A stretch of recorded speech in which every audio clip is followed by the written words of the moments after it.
As a Muslim I feel proud যে আজকের যে ওয়েস্টার্ন সিভিলাইজেশন তার যে নলেজের বেইস, এই বেইস মূলত মুসলমানদের হাত ধরে আসছে। মুসলমানরা দুনিয়ার সকল নলেজকে আরবিতে ট্রান্সলেশন করছেন, সেই অ্যারাবিক ইংরেজিতে ট্রান্সলেশন হয়েছে, তারপর ইউরোপের কাছে গেছে। আসসালামু আলাইকুম ওয়া রাহমাতুল্লাহি ওয়া বারাকাতুহু। আলহামদুলিল্লাহ রাব্বিল আলামিন। আমি খুব প্রাউড ফিল করতেছি এখানে দাঁড়িয়ে। দেয়ার আর কাপল অফ রিজনস। প্রথম কারণ হচ্ছে যে আজকের এই অসাধারণ আয়োজন যে ছাত্র সংগঠন করছে, ছাত্র শিবির, আমার সৌভাগ্য হয়েছে আমার ছাত্র জীবনে এই ছাত্র সংগঠনের পার্ট হওয়ার। আমি রিয়েলি ফিল প্রাউড। সেকেন্ড, আমি প্রাউড ফিল করছি আজকের যে সায়েন্স ফেস্ট, আপনারা তার নাম দেখতেছেন, ইবনে আল হাইসাম। উনি একজন মুসলিম বিজ্ঞানী ছিলেন। As a Muslim I feel proud যে আজকের যে ওয়েস্টার্ন সিভিলাইজেশন তার যে নলেজের বেইস, এই বেইস মূলত মুসলমানদের হাত ধরে আসছে। মুসলমানরা দুনিয়ার সকল নলেজকে আরবিতে ট্রান্সলেশন করছেন, সেই অ্যারাবিক ইংরেজিতে ট্রান্সলেশন হয়েছে, তারপর ইউরোপের কাছে গেছে। এই যে মুসলমানদের কন্ট্রিবিউশন, আমরা একক না, আমাদের আগে অন্যরা কন্ট্রিবিউশন করছে, but we are part of that trajectory. So that's a point I feel proud.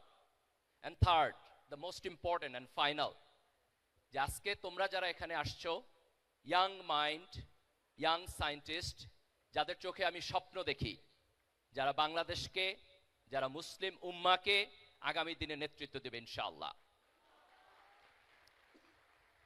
আজকে আমরা যে মডার্ন ওয়ার্ল্ডে বসবাস করছি, এখানে সায়েন্স এবং টেকনোলজি এক্সট্রাঅর্ডিনারি ভূমিকা পালন করতেছে। আমরা যদি হিস্টোরিক্যালি দেখি, 1800 সালের একেবারে শেষের দিকে খুব ব্রেক থ্রু একটা ইনভেনশন হয়েছে, যে মানুষ সর্বপ্রথম কিভাবে ভ্যাকসিন আবিষ্কার করতে হয় সেটা শিখেছে। স্মল পক্সের ভ্যাকসিন 1796 দিকে একজন ব্রিটিশ ভদ্রলোক আবিষ্কার করেছেন। এটা খুব সারপ্রাইজিং, আজকের দুনিয়াতে কোথাও স্মল পক্স নাই। কিন্তু if you go 17th century Europe, প্রতি বছর প্রায় 400,000 পিপল স্মল পক্সে মারা যেত।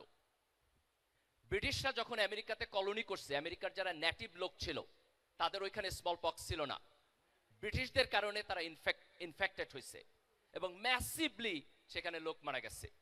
আজকের দুনিয়াতে এই প্রবলেম আমরা সলভ করে ফেলেছি। এটা সায়েন্স এবং টেকনোলজির ডেভেলপমেন্ট। সায়েন্স এবং টেকনোলজি মিলিটারি টেকনোলজিতে কন্ট্রিবিউশন করছে। পৃথিবীতে অনেক বড় বড় মিলিটারি ট্যাকটিক্স সায়েন্স এবং টেকনোলজির উপর ডেভেলপড।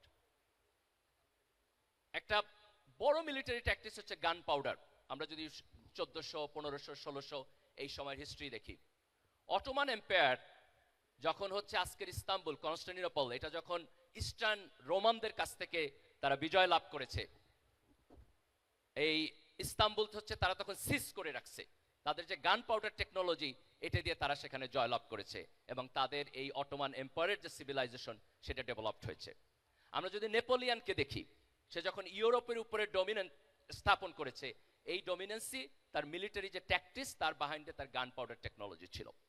তো সায়েন্স এবং টেকনোলজি দুনিয়াতে যে সমস্ত জাতি আছে তাদের কম্পিটেন্সি, তাদের ডেভেলপমেন্ট, তাদের ভালো কাজ, এই সব কিছুর পিছনে একটা পাওয়ার হাউস।